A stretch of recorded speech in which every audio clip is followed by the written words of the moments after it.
All right. Good morning, everyone. Aloha mai kako. Aloha. Oh, I think we're just waking up. Aloha.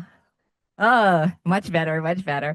My name is Esme Infante, and I'm the Director of Communications here at the University of Hawaii Cancer Center. We're so excited, so pleased to have you here today for the Susan C. Hirano Cancer Care Community. And we're so proud of this new program and so excited. At the rate that it's growing. And even though this is only our second gathering under this program, today we have 170 people in total registered to combined for being in person as well as online. They will be joining us in a moment. And so can you please give yourselves a round of applause for just getting up this morning and being here? And it's wonderful to see your smiling faces here. And I see some people who have returned, who are our returnees from our April 5th kickoff. But of course we have lots of new faces here too. So because we are a community, right? We are the cancer care community. Let's start off this morning by building some community in here among ourselves. Would you please, in a moment, look around yourselves where you're sitting and lock eyes with somebody who you don't know. Introduce yourself and just, this is going to be like 30 seconds. Just introduce yourself and let's do something really super Hawaii style, okay? Tell them where you went high school. Okay, go. Okay, all right. So, ladies and gentlemen, without further ado, right now I would like to call on a very important person here at the University of Hawaii Cancer Center, our director, Dr. Naoto Ueno. Please give him a round of applause. I'd like him to come up and say a few words. Okay. Aloha and good morning. All right, so it's truly wonderful to see all of you at the cancer care community, and it's wonderful. It's growing, as Esme has just mentioned, that we have more than 170 people for care, connection, and support. So we really care about this. And going back, this Susan Hirano, she's actually my dear friend, and I was also her physician. So there are really important things here because obviously when you're diagnosed with cancer, we like for you to get an evidence-based, treatment, but treatment alone does not really bring you really the best outcome. The best outcome really comes from really caring each other. It could be diet, exercise, mindfulness, whatever. There's a lot of things that we have to think about. So this is really important movement, and the movement really comes from you. Okay. The physicians and the other healthcare provider, all the healthcare provider does care about this topic, but it's extremely difficult to put this all together, and your power of interest really makes a difference. So you're actually at the University of Hawaii Cancer Center, and so we're very much committed for patient-centered care, especially with upcoming opening of the Ho'ola Early Phase Clinical Research Center. You may have heard about this, but it's located on the EVA side of this building. The construction is pretty much finished, and we're expecting to finish the construction in November or December. We hope to open the pharmacy around the same time. So if that works, we will have an infusion center and a clinic early next year. There's always a little bit gap because we have to get the operation done correctly. But the good thing is, that we have already opened really innovative clinical trials on this campus. The infusion center is not open, but we already opened. We've had patient on the study, and we have several other new study that's opening. So by January, there'll be more studies. So what does this mean? Okay. We've been talking that we do not want patients in Hawaii and the Pacific, U.S. affiliate Pacific Islands. Sorry, Esme, I'm going more than 1 minute, but we don't want anybody to leave the island, okay? We want to provide the best care, including what you're doing in Hawaii. And that's really what we're trying to do. So our slogan is saving lives in Hawaii and the Pacific. And once again, mahalo nui loa for your engagement and your support to the Cancer Center. So have a wonderful, get together today. Thank you. Thank you, Dr. Ueno. All right. We do actually have an exciting packed schedule today. So before I bring up our next speaker, I just want to do a few housekeeping notes.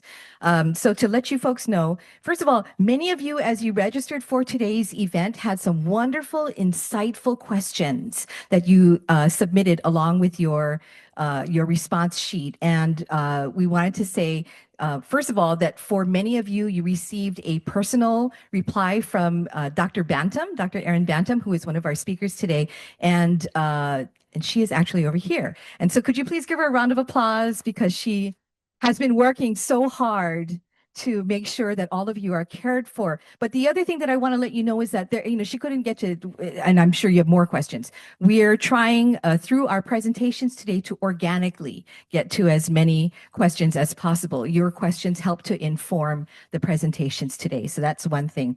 The other thing that I want to tell you very quickly as a housekeeping note is about our video and photography today. So we are taping this session for our website and social media, and portions might also be shared with news media.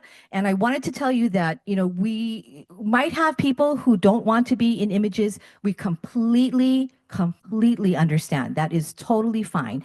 If you choose to not you don't want to be in the images or the taping, please see one of our staffers when you have a break or a moment. Get one of our orange wristbands because that will cue our photographers and any media visiting that they should not include you in the images. However, I do want to tell you that the reason that we are shooting photos, videos, et cetera, is that these images are how we tell the public, how we tell the community what's happening here. What a wonderful, warm community and program that we have here. And so if you are willing to participate in the taping and the images, et cetera, then that's how we're communicating and inviting people into this space and to get the programs and support that they need. So if you choose to participate that way, mahalo, we very, very much appreciate it. Okay, so at this time, our first presenter, I am very honored to introduce. If you were here at our launch event on April 5th, then he is familiar to you. Peter Hirano is the husband of Susan Hirano, the founder of our Susan C. Hirano Cancer Care Community. And so I'd like to invite him to come up right now and share a few words. Please give him a round of applause. Okay, I'm going to see if I can get through this. I think there are several people in the audience who have known me for a while, and they know I'm not shy about public speaking. And I don't typically use notes. But in the circumstances, I'm going to use notes. So I apologize if I do a little bit more reading today than I typically do. But I'm really, really glad you guys are here. So this is wonderful. I think it speaks to the vision that my wife had for this program. And when it launched on April 5th, we were driving home from this session. And I said to her, well, so those of you that weren't here, it was a complete surprise that the program was being named in her honor. Complete surprise. She was floored. I knew it coming in, but I held it a secret. I did good. My son showed up, gave her a lei, despite the fact he's usually in bed in the mornings. But I said to her, what a legacy this is. I said, what a phenomenal way that your children, our kids, and our kids' kids are going to be able to look back and see this huge impact that she has made on this community. And I said, they're going to be able to come here. They're going to be able to look on a website. They're going to be able to participate in a program, and it will be something that their grandmother or maybe great-grandmother started. What a legacy. I remember driving home. We were on Ward Avenue. I said this. And we both had a really nice, happy cry because of that. But I wanted to share something that happened the other day. So she had a little nook. She has a nook in our house where she kept her computer. She did a lot of her Zoom calls from there. You guys that worked with her knew, and I don't normally go to the computer. I haven't touched a lot of her stuff. And there was a Post-it note on the computer that I noticed. I'm going to read it to you. In her writing, legacy is not what you leave behind. It's what you awaken in others. Read it again. Legacy is not what you leave behind. It's what you awaken in others. And I thought it was a beautiful way for me and others to think about her legacy and what this program is trying to do. This cancer care community, I think, can awaken some things in people.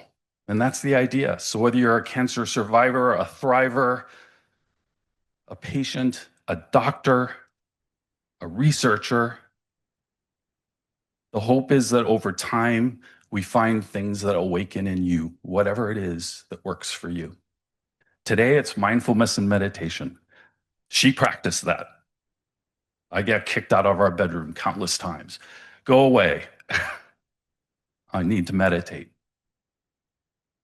I've tried it. I'm not very good at it. Maybe I'll get a little better today. Maybe it'll awaken in me. Okay. But she practiced it. And so I'm glad we're doing this. And I think we have ideas from the April 5th meeting and other ideas of ways that we can try to awaken things in people.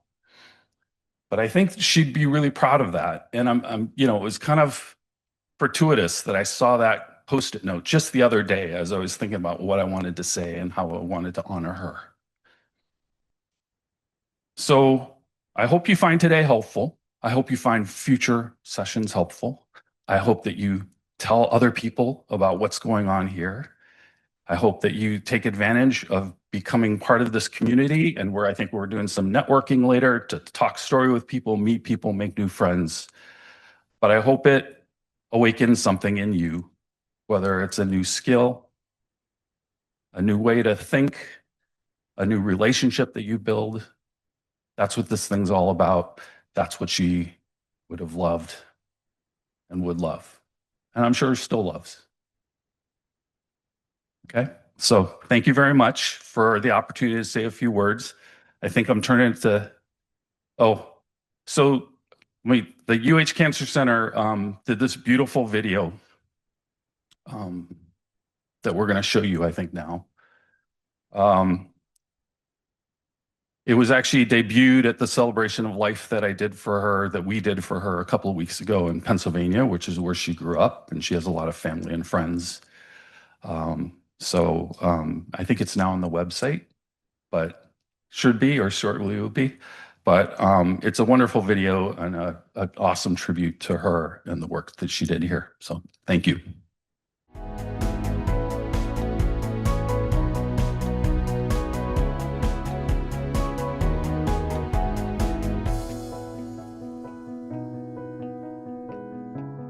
So in October 2021, Sue was diagnosed with stage 4 cancer. She said she went from 0 to 60 in a heartbeat. It was devastating news, but I tell you what, my wife dove into the research. She dove into understanding what went into treating her cancer and ultimately getting rid of it. She dove into alternative medicine and alternative therapies. She dove into mindfulness. She dove into acupuncture. She dove into Reiki. She dove into everything. She was convinced that the medicine would help her, but all the other things in and around her would help her as well.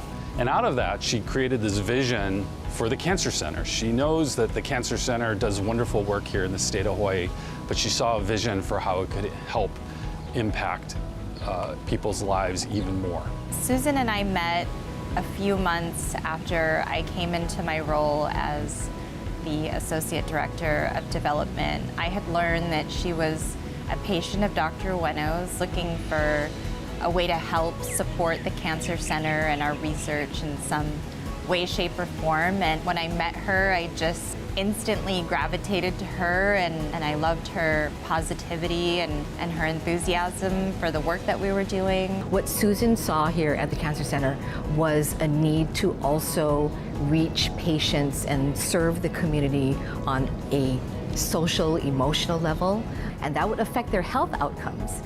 They would be able to survive and live live a greater life. As a patient, she was really looking for ways to connect with other patients that had a similar experience to hers. So this was all her idea, and I fell in love with it, and I really just wanted to help her to make this vision come alive, and that was how the cancer care community was born.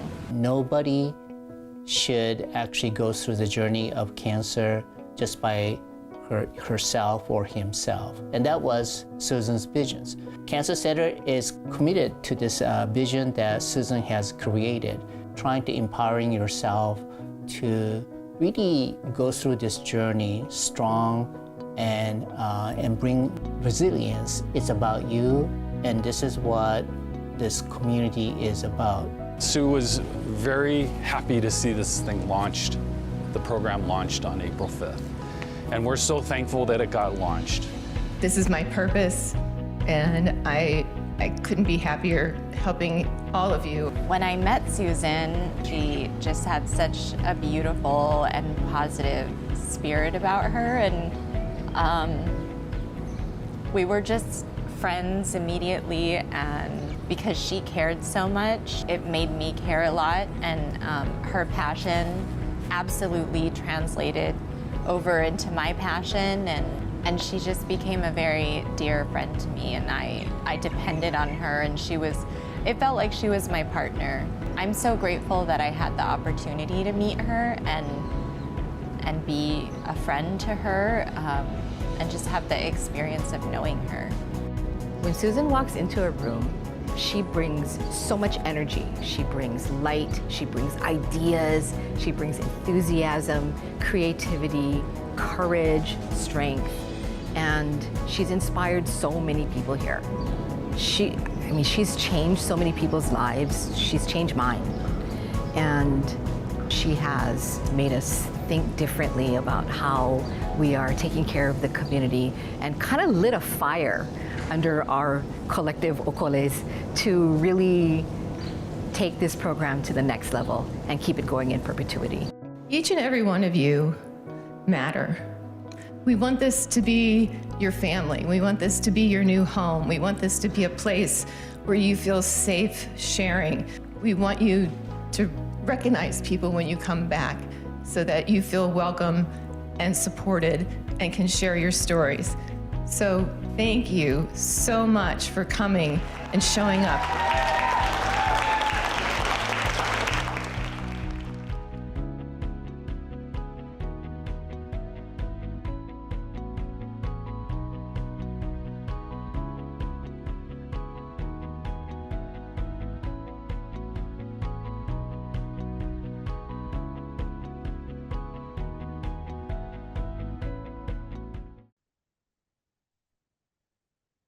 Folks, a round of applause, please, one more time for Susan Hirano, for Peter Hirano, and for everyone who is making this program possible. I'd like to right now call on Dr. Jamie Fukui, who is a member of our planning committee for the cancer care community, to say a few words. Wonderful. Thank you so much. And thank you all for being here. I just wanted to take this moment to express our extreme gratitude for all the generous individuals and corporations and organizations who really are making a difference here with the cancer care community. I want to especially thank Peter Hirano, Wally, Charlene, Surfco, Peter Dames, and Walter Dodds for all the incredible donors who are really making this possible. This commitment is helping to build this community. It's connecting people together, families during the one and the most difficult parts of their lives. And the gifts are not only financial contributions, they're also messages of hope, and they provide support for ongoing research. And so we're very deeply grateful. Thank you. All right. Shall we dig in Are we ready? All right, folks, it is my pleasure now to begin the presentation portion of our program. And right now, I'd like to introduce our first speaker. So Dr. Tan Nguyen is going to speak to you with an introduction to mindfulness. And I want to tell you a little bit about him. He is a retired radiation oncologist, formerly of both the UH Cancer Center as well as the John A. Burns School of Medicine, which is right across the courtyard there, our neighbor. He has been practicing mindfulness meditation since he moved to Hawaii in 1984. He's been sharing mindfulness practice with the public and with prison inmates for about 3 decades. So he knows a little bit of something about this topic. He also leads the weekly mindfulness meditation at Bodhi Tree Center on Judd Street and the monthly Mindful Day at Hawaii Loa Ridge Park. Folks, please put your hands together and welcome Dr. Tan Nguyen. Can you hear me? I'm so happy to be here today with you, sharing with you what I love the most, which is a mindfulness practice. So just to begin, let's define what mindfulness is. Mindfulness is one of those beautiful or wholesome mental qualities that we all have, but we need to cultivate it and practice it to make it better. We all have beautiful or wholesome qualities as well as ugly and unwholesome qualities with us. For example, when we get angry or we having fear, we are manifesting the unwholesome or ugly qualities. When we are loving or we are mindful, we are manifesting beautiful or wholesome mental qualities. So the good thing about mindfulness is when it's fully present, it brings with it other beautiful mental qualities and it suppresses the ugly one. So by practicing mindfulness, we would continue to enhance our life by becoming a more beautiful, wholesome being, having more beautiful mental qualities and less of the ugly one. So that's the beauty about mindfulness. So what is mindfulness then? It is a mental qualities that reminds us to be present. Most of the time, we tend to get lost in the past or projecting in the future. And so the first quality is to be present, but not only to be present, but being present with the interest to understand what's happening moment by moment, not resisting what is unpleasant and not clinging to what's pleasant, but be willing to open to all life experience. So that is a quality of mindfulness. One of the quality of it. So it associated with ardency and clear understanding. So to be really mindful, we need the ardency, which is like the effort.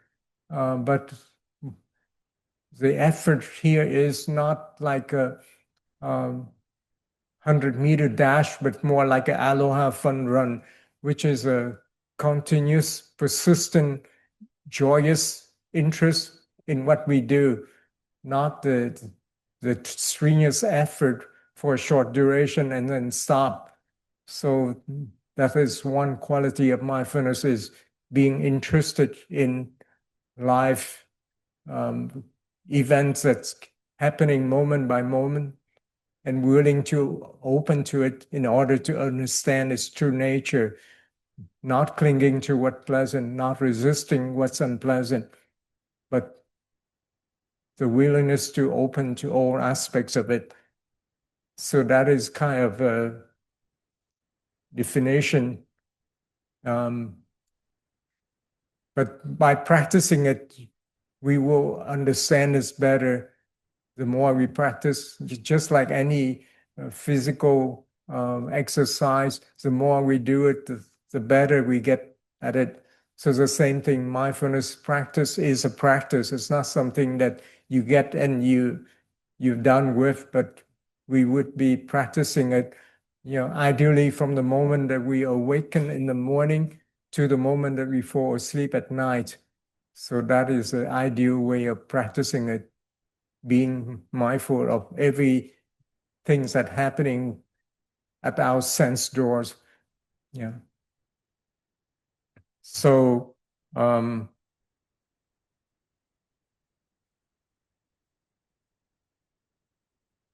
have a few slides that may help explaining it a little bit. So let's this is just introducing myself.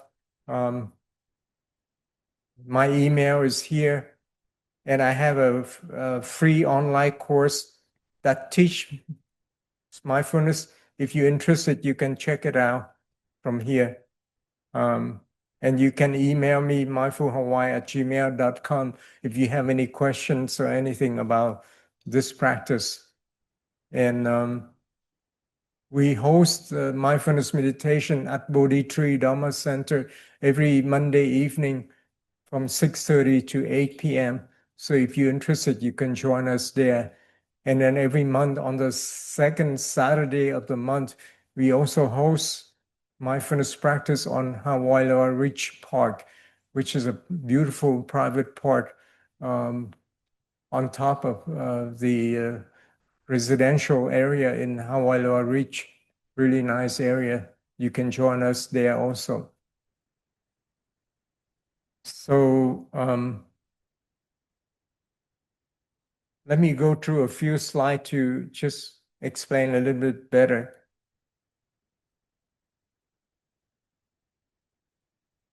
So you may have seen this cover in the Time magazine, which came out several years ago, which mainly show that our mind and our bodies are interrelated. There's a lot of things happening in our body that our mind can control. And mindfulness is one way of controlling the body or making the body better or healing the body, because mind and body is interrelated. So practicing mindfulness is one way to heal the body, as Dr. Bantam will show you in some of the research that have been done, that practicing mindfulness will help healing the body. So we in society, we tend to cultivate our body a lot. We work out, we eat well, but we tend to neglect our mind. But the mind is as important or even more important than the body. So it's good to cultivate our mind. And practicing mindfulness is a good way of cultivating the mind. So when people do the cultivating the mind, they're thinking about meditation. And when we talk about meditation, most of the meditation form is concentration or tranquility, where one would choose an object, and it's a chosen physical or mental object, and stay with it regardless what happened. We just stay with that object, so the mind can be focused on that and become very calm and focused. So that is a concentration or tranquility practice. Mindfulness is, on the other hand, this dynamic.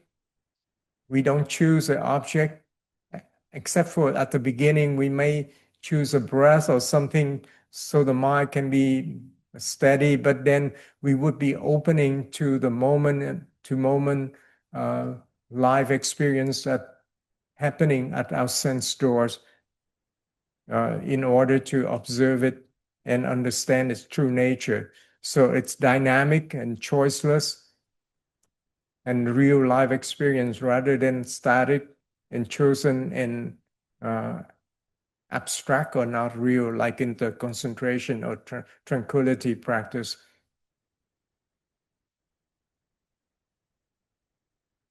So it's additional definition of mindfulness is it's a non-judging attention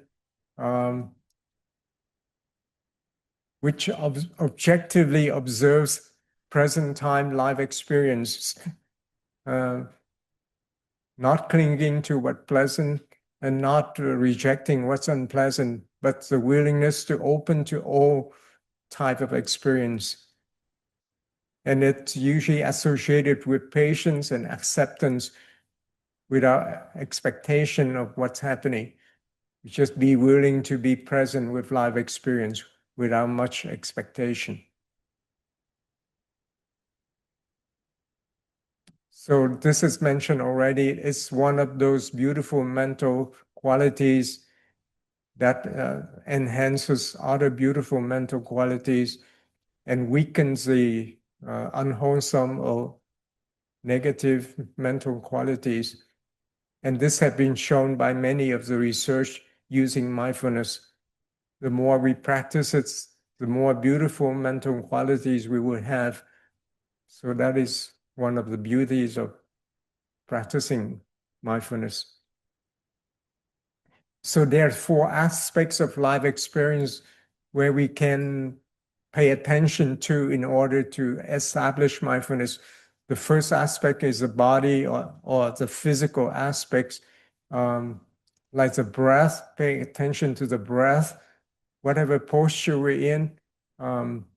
Right now, if you're sitting and you direct your attention to your body, you know that you're sitting. So that is practicing mindfulness, just being aware that we are sitting. It's just a simple way of establishing mindfulness. And whatever movement that we make, like lifting my hand, putting it down, and that being aware of those movements that we make. And the second aspect is feeling tone, which is very important. Being aware of whatever experience that we have is being pleasant, unpleasant, or neutral. It's very simple, but it's important because when we're not mindful of something as being pleasant, we tend to be attached to it, clinging to it. And when we're not mindful of something as being unpleasant, we tend to have aversion toward it, judging it and pushing it away. So being mindful of our feeling tone is important in preventing attachment and aversion, which is important to live a happier life. The third aspect of practicing is being mindful of our mind, which is our thoughts, our emotions, and our mental states. Most of the time, we are not aware of what mental states we are having. So practicing mindfulness is being mindful of whatever mental state, like joy or anger or fear or aversion being present. And then the fourth aspect is phenomena that we experience at our sense door, like seeing, hearing, smelling, tasting, touching. So those are the 4 establishments of mindfulness. When we practice, we can pay attention to these 4 different aspects of life experience in order to establishing it. So this is just a short time to share with you a really important and extensive subject. But if you have any, you can email me at mindfulhawaii@gmail.com. I can share with you more. I have a free online course too at this website. Yeah. So that you can learn more or come to Bodhi Tree every Monday night to practice with us, or come to the Hawaii Reach day-long retreat that we can practice mindfulness several hours to go deeper into that type of practice. So thank you for your attention. Yeah.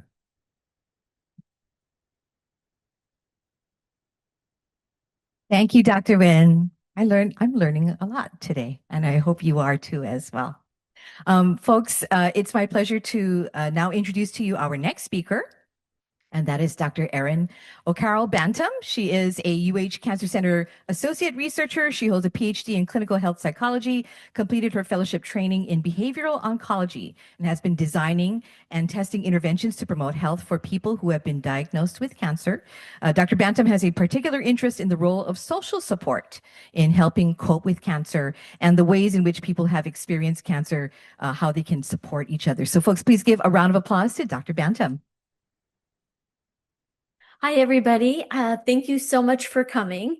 We have been so excited meeting every week to prepare for your visit. So we really appreciate you taking the time to come out today. And really, we decided to keep most of this session to the experiential portion. So mostly to really practicing meditation, to you folks connecting with each other. So these are just very little snippets. There's so much research. Yeah, I don't want to give the impression that this is all that there is. And if anybody wants to learn more, I'm happy to connect with you as well. But we're just going to go ahead and get started here. Okay, so mindfulness meditation, as Dr. Wynn shared with us, who Dr. Wynn actually taught me to meditate 15 years ago when I was starting out as a new faculty person in my first faculty position. So I really appreciate how you've impacted my life, Dr. Wynn. So thank you so much, and has informed a lot of my research actually as well. But mindfulness is really paying attention to the present moment as much as we can with non-judgmental awareness. And it's been practiced for thousands of years elsewhere. But it was really around 1980 that a researcher in Massachusetts, who was actually trained in molecular biology, decided to start studying this. And so he really implemented some of the first organized research in this area, Dr. Kabat-Zinn. And over the years, mindfulness has been related to really a range of improvements for people. Some of those are psychosocial and others are physical. But I really just wanted to highlight that kind of the trajectory with research has been to first look at whether there is an impact with mindfulness and to then understand more about how it's being impacted, kind of the pathway or the mechanisms, and to also look at things like neuroscience to see where does it impact our brain when we practice meditation. So there's a span of studies in so many different areas if folks want to learn more. And I wanted to highlight, it's kind of interesting sometimes the way research works in a field. So it was really, I pulled this from the search engine that we use most often to collect research articles, and that's PubMed. And it wasn't until 1980 that the first article was published. And even though this little graph isn't too specific, you can see that for about 20 years, not all that many papers were being published, but it's taken off. And just in this search engine alone, there's over 18,000 articles published in mindfulness. So the research is really there. And not to say that every single article has shown a positive impact, because that's definitely not the case, but the majority have. So we feel pretty good, supporting this type of work. And is what I decided to do with our limited time here is look specifically at 3 different studies, 3 different articles. A couple of them included multiple studies, but to just give us a little snippet of what it is people are researching and what it is they're finding. So first off, I wanted to present an interesting article, which was a meta-analysis, which means these researchers took many different studies and so that they could look at findings across numerous people to see if there was impacts in addition to just looking at one study. And this included 36 different clinical trials. Some of them were randomized to where there was a control group, so people either not receiving an intervention or receiving a different intervention, or some where there was not a control group. And it included 3 different types of mindfulness interventions. All three of these are 8 weeks in length, which is pretty standard for mindfulness interventions. And there was a medium effect size in reducing depression, anxiety, and cancer-related fatigue. For many of those symptoms, that lasted for 3 months. And not that it didn't last longer, but that was the edge of where they were testing. So it's really nice when we can find things that are low or no cost and have an impact and don't impact us negatively medically. So I love when that's an option. The next study I wanted to focus on was also a meta-analysis of 35 articles, and it really looked at what we would call the mechanisms of mindfulness and some of the biomarkers to see how is this impacting us physiologically. And it's tricky with an article or with an article like this because they're trying to look at commonalities across so many studies that are each designed differently. But altogether, when they looked at these many articles, they came up with 35 different biomarkers that they categorized into these eight categories of our physical functioning. And so without going through and reading all of those, please feel free to take a look. But the good news is that out of 7 of 8 of the categories, there was a positive effect for all of these things, with the most pronounced being for benefiting cortisol, blood pressure, and telomere activity. So that's really exciting to know that something this simple can also have such profound physical impacts.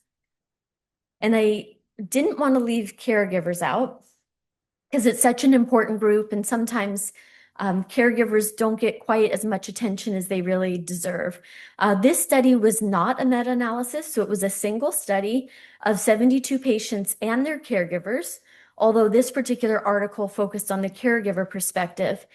And we were looking, or they were looking to see at certain patient factors. So this wasn't an intervention, but they looked to see how people were functioning in terms of mindfulness, compassion for themselves as a caregiver, and whether they were receiving compassion from others. And those things were all impacted caregiver depression. So it turns out that these things that we all have control over, but it might be hard to get there, are related to less depression for caregivers. So I guess I wanted to encourage folks, if something feels off, that there are tools that can help. And that it might not be you. Caregiving is really hard, as it's really hard to be a patient too. So I wanted to end, Jon Kabat-Zinn, the person we spoke about a little bit initially, who started this research in 1980 and was recently interviewed on NPR and was asked, when taken all together, all the research you've done and all the impact, what do you think is really happening with mindfulness? And I thought this was interesting because in some ways it harkens back to what Peter was saying earlier. But I wanted to read just part of what was in this article. And maybe you'll see with the practice today too, how certain things can be enlivened in you like this. But you are a remarkable human being with infinite capacities for love, wisdom, connectivity, for contributing to making the world a safer, better place, or for whatever it is that you most love. And the miracles of miracles is that there's awareness, through mindfulness, and it is embodied. And it has profound implications for healing, both at the level of the body and at the level of the body politic, and therefore public health. The more people take responsibility for themselves, the more they recognize that there is no such thing as myself in isolation. So with that, we'll move on to really the heart of our time today. But I wanted to thank you so much for listening. I also wanted to invite you. We've been conducting a series of studies with an app called Mindfulness Coach, and the studies are actually closed to enrollment, but the app is public and free forever, which I really like. So you're welcome to download Mindfulness Coach if you'd like and use it for as long as you'd like. So thank you so much.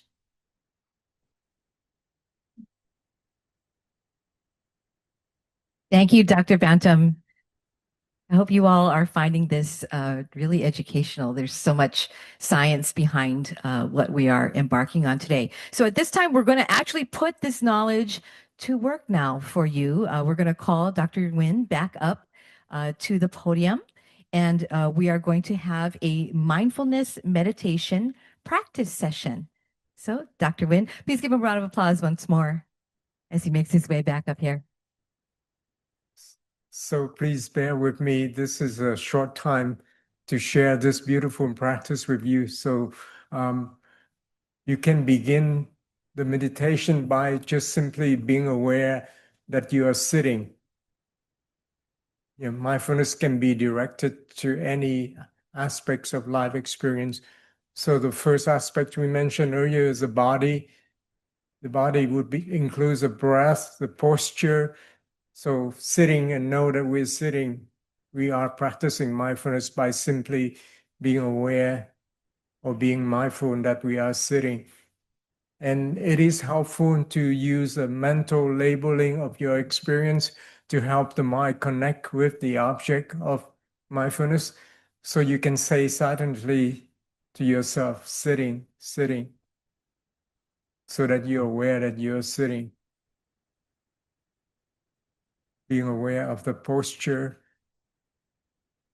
the uprightness of the spine, where the body is touching the chair.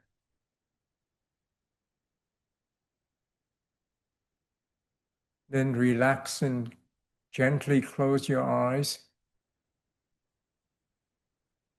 And now just take maybe 2 deeper breaths while doing so, noticing the rising and falling movement at your abdomen or lower chest.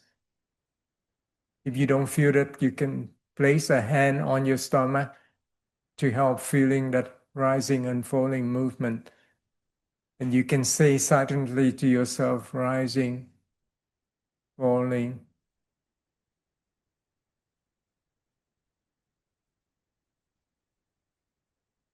So now just breathe naturally without controlling your breath and continue to be mindful of the rising and falling movement.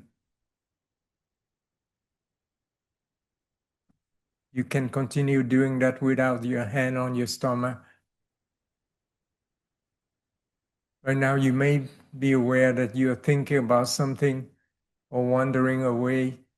So that moment, you just acknowledge it silently in your mind, thinking, or wondering, without judging yourself. And then bring your attention back to the breath. So that willingness to begin again in the present moment is the heart of this practice. Just be willing to begin again after you find yourself lost in thoughts.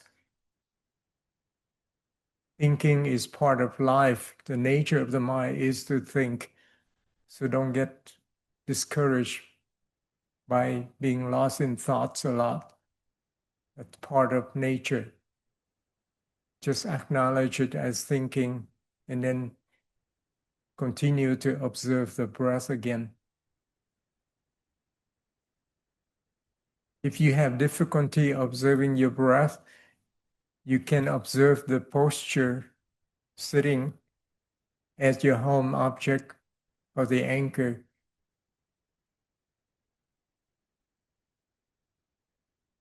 Or if that's not easy, you can observe hearing. Hearing, including the sounds that you're hearing, and the silence between sounds is also hearing. So hearing could be an object that you can use as your home object instead of the breath or the sitting posture. An unpleasant sensation is likely to be experienced. When that happens, just try to be mindful of it as unpleasant.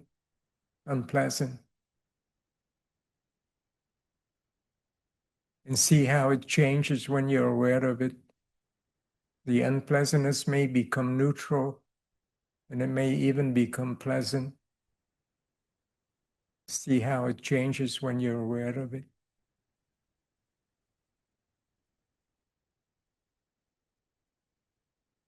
So now just try to open to whatever experience is most obvious in the moment.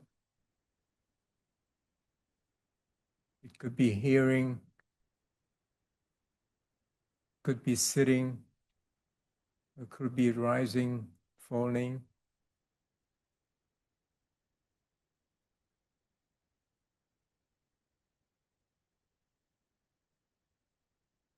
Could be thinking, reflecting, planning.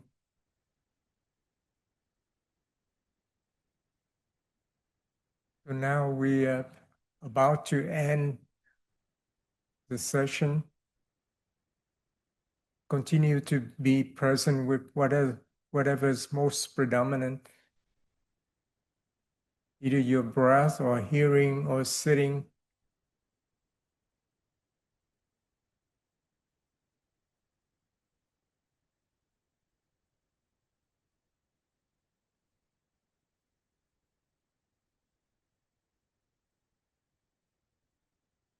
There may be a sound of the chime, and when that occurs, try to be mindful of hearing, and also notice that hearing as being pleasant, unpleasant, or neutral.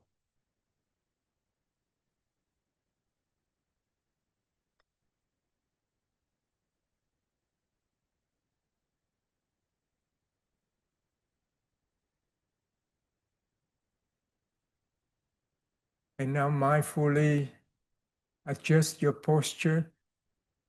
And when you open your eyes, mindful of seeing.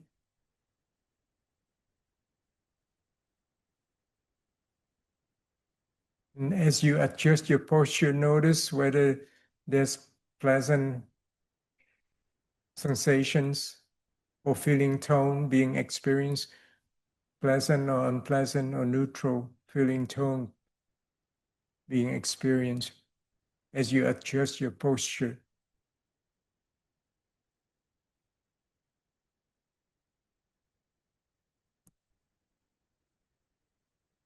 Thank you for your attention.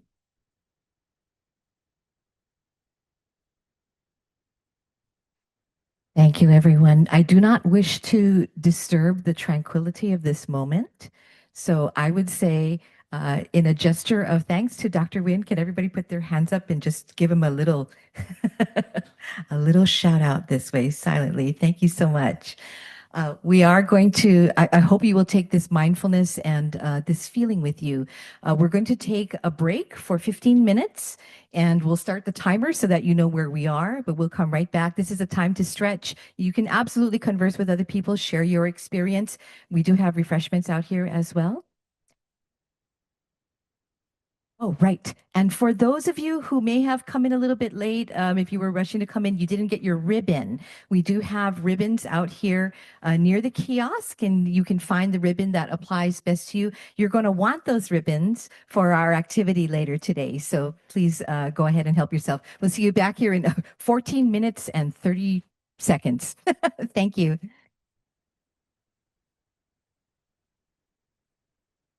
Aloha, everyone. Welcome back. And as you're all sort of filtering in, we actually had some people just join us also. So if you are a late arrival, please feel free to grab one of the color ribbons. You're actually going to want one of those color ribbons for one of our activities a little bit later in the day. Come on down. Thank you so much.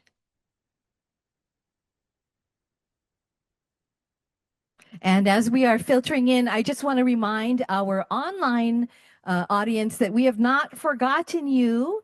And actually, we hope that you will still stick around because a little bit later in our program, when we are doing a breakout sort of networking session for our people who are here live. For those of you who are online, we also have an activity for you. We will be sending you, not yet, don't go yet, but we will be sending you to a breakout room on Zoom so that you can have your own networking session with one of our moderators. So please stay tuned for that. That's coming up in a little bit. All right. So, ladies and gentlemen, everyone, thank you very much for rejoining us here. We'll get underway again. How are you folks doing? Can you please give a round of applause to all of our presenters and our volunteers? I hope you are enjoying yourself so far and learning something new that you can use. And so at this time, I'm going to bring Dr. Bantam back up, and she is going to lead us in a slightly different kind of practice.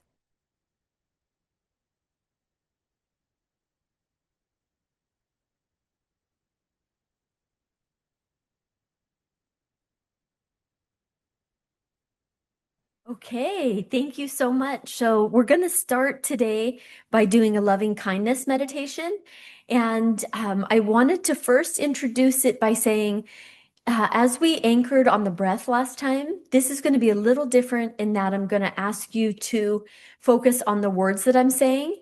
So I'll give you some more instruction. But first off, if you could get as comfortable as you can in your seat, preferably with both feet on the ground, your hands and arms resting on your legs.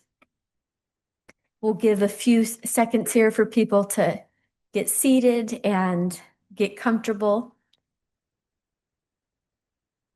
And if it's comfortable for you, also please gently close your eyes.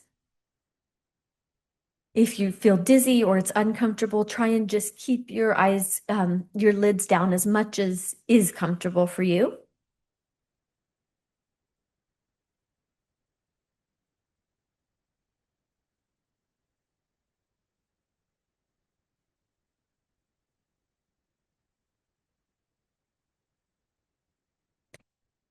I'd like you to focus on your breathing first. Just make sure you have a nice steady breath on the inhale and exhale.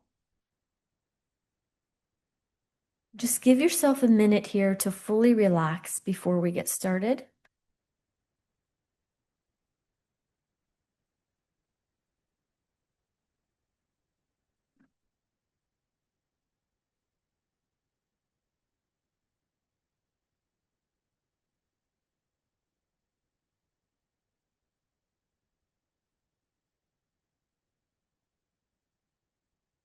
Is what we're going to do today. I'd like you to think as I give you the script of this is kind of an offering you're making.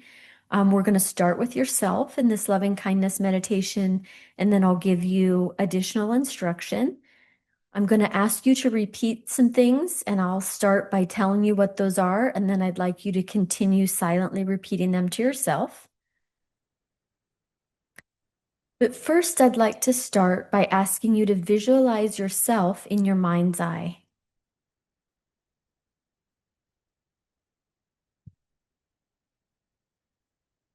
And next, I want you to repeat the phrases. I'm going to go through them a couple times at first and then just keep repeating them to yourself.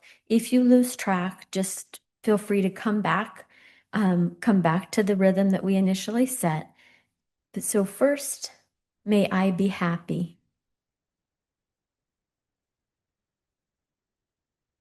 May I be healthy. May I be safe.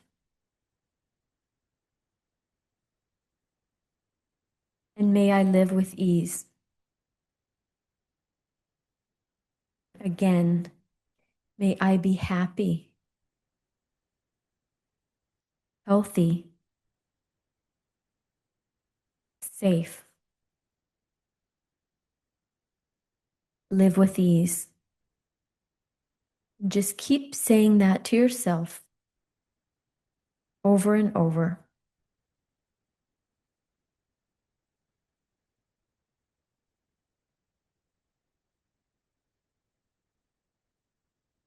I'd like you to imagine feelings of warmth, love, and compassion coming around you.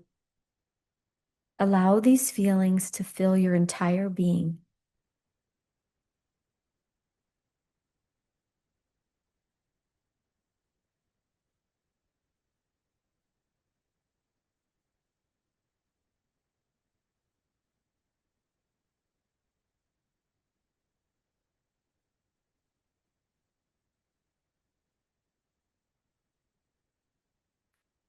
Now picture someone you love deeply, someone who brings you joy and comfort.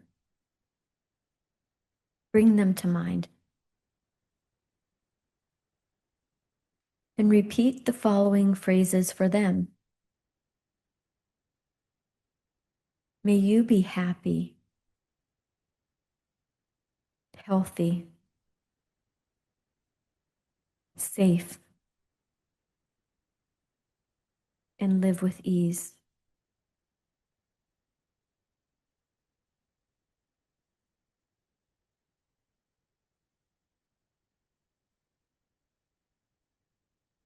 Visualize them receiving your well wishes and experiencing happiness and peace.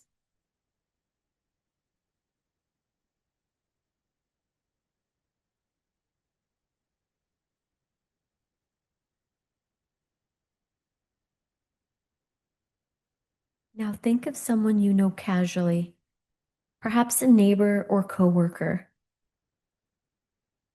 I'd like you to offer the same wishes for their well-being. May you be happy. May you be healthy. May you be safe. And may you live with ease. Continue on with those phrases.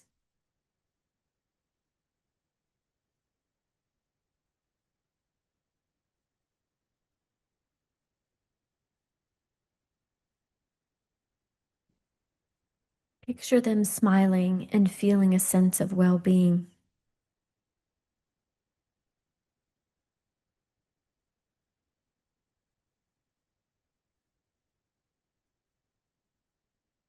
Now bring to mind someone you don't know well or have mixed feelings about.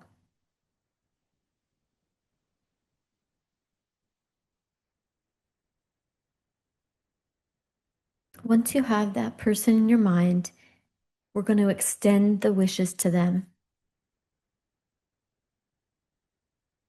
May you be happy, healthy, safe, and live with ease.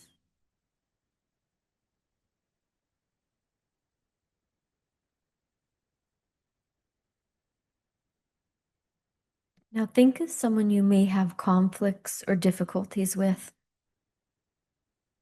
Take a second to bring that person to mind.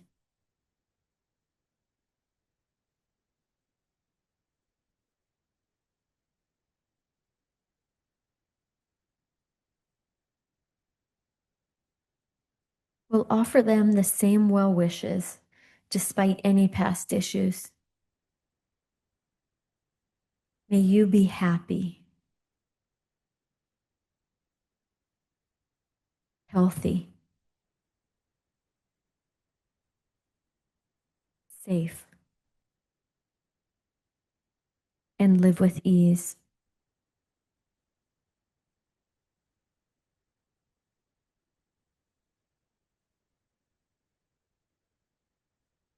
Imagine misunderstandings or conflicts resolving and them experiencing peace.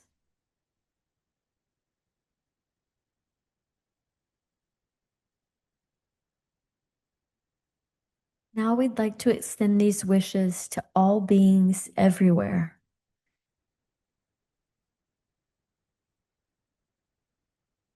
So we can say to them, may all beings be happy, be healthy, be safe, and live with ease.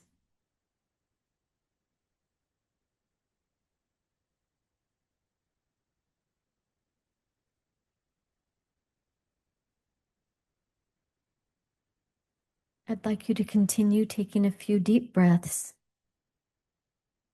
in and out.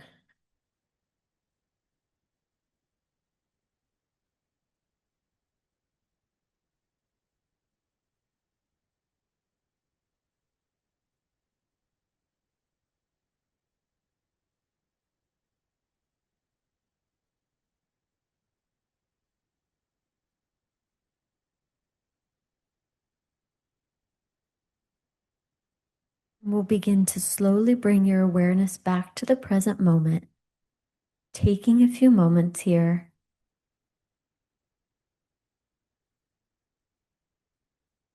And when you're ready, you'll open your eyes, but take your time.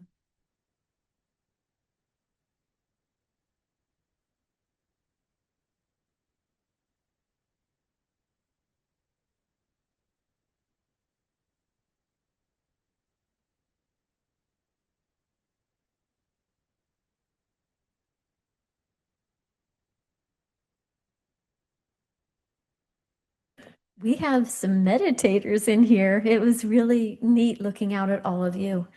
I'd love to hear more about what your experience was like with that, but thank you for practicing with us.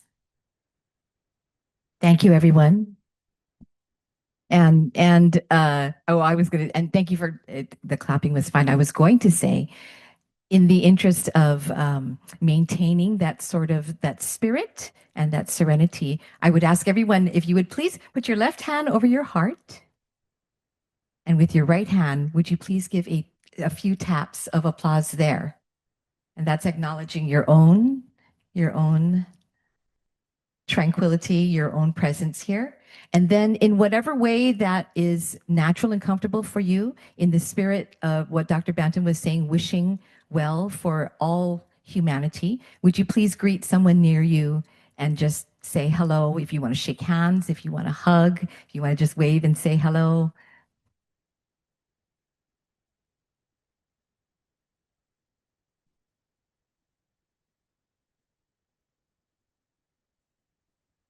It's wonderful to maintain that wishing of safety and love and happiness for all.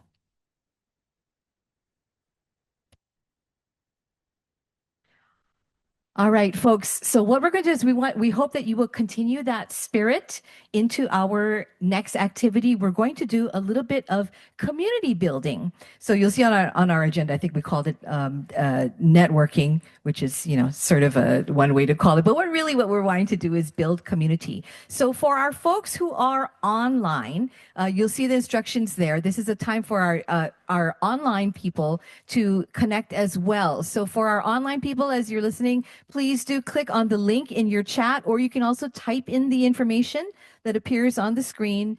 You can use that to use your browser to go to a breakout session that we're having via Zoom. So thank you to our online attendees. And again, I think we had like 40 or 50 people who signed up for online today. So you are definitely part of our thoughts and all our proceedings happening here today. Now, for the people who are in the room here, in a moment, I'm going to excuse you to have a moment to connect with each other. We're going to encourage you to go out into the breezeway where it's nice and cool and you can enjoy the trade winds. But here's what we're going to do. So as I mentioned earlier, we encouraged you to grab a ribbon, right, that identifies or signifies your journey. And if you didn't, you still have time. You can go ahead and grab one on the way out. So we'll have a little bit of time outside. We encourage you to find folks who have ribbons the same color as you. Now, this is not imperative. You can really connect with anybody, but it helps to identify people who are going through a journey that's similar to yours. That's what the ribbons are for. When you go out into the breezeway, we would encourage you to have conversations, get to know each other, and your prompt, the thing that we're going to encourage you to start your conversation with, here is your prompt, okay? What is your favorite way of recharging? Do you physically, emotionally, spiritually? This is a question that they're also going to be discussing in the breakout sessions. So what is your favorite way to recharge? I'm not even going to prompt it for you further than that. You can share with your new friends, okay? So we are going to take 20 minutes. We're going to take 20 minutes for this, and I think we're going to probably start a timer also, but we'll also let you know. But so folks, we're going to encourage you right now to go ahead, stand up, and you can make your way onto the breezeway. Find people who have ribbons similar color to yours. And again, your prompt, you can start your conversation with what is your favorite way to recharge? By the way, if you really hit it off with someone and you are talking and having a great time, you've got all these ideas. We also encourage you to visit our registration table. We have a feedback form that you can put ideas down there. Thank you. We'll see you back here in just a few minutes.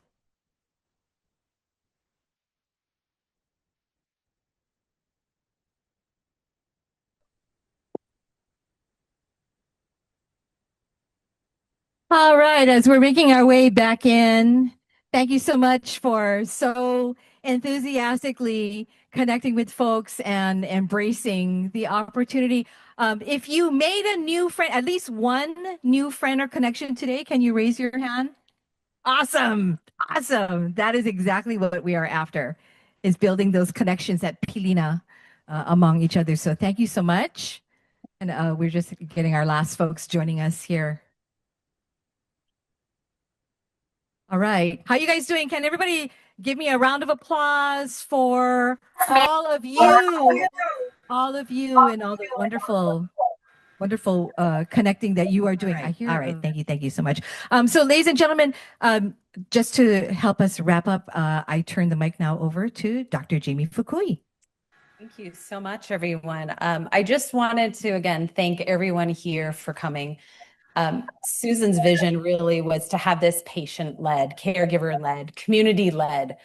So if you are, it's just a testament that everyone is here connecting and building that community. We would love to hear from you, not only through the survey, which hopefully you filled out with the QR code when you first signed up, or outside, there's paper copies as well. But if you would really like to be more involved and really let us know how we can help shape this program. This is for you. This is for our community. I'd be really excited to continue Susan's legacy forward.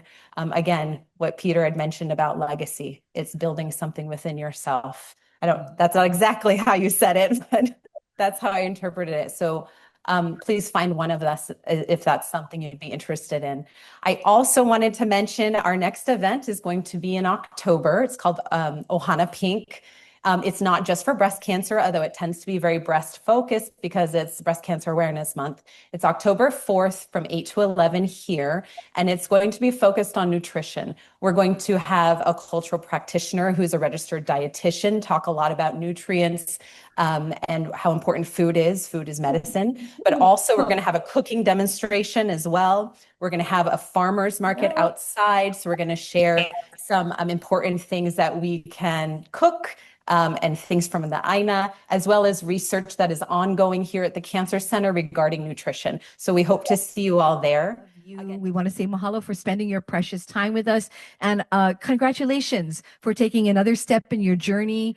We hope that this was helpful for you, and please think of the Susan C. Hirano Cancer Care community as your community. And I hope that you felt a little bit of that today. Of course, today, we give you like kind of almost like an hors d'oeuvre platter of all the things that we're thinking about and wanting to offer. And so today, we hope that it was like an appetizer for you to continue to stay involved and to continue to attend our programs. If you have not yet signed up for our Olaho newsletter, please come and see me afterwards, because we have a brand new newsletter that lets folks know about events and other happenings at the Cancer Center, and I would be happy to add you to the mailing list for that if you're not already.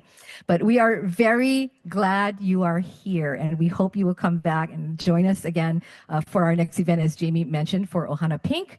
And thank you very much for coming today. Please be well, be safe, and we care very much about you. Mahalo.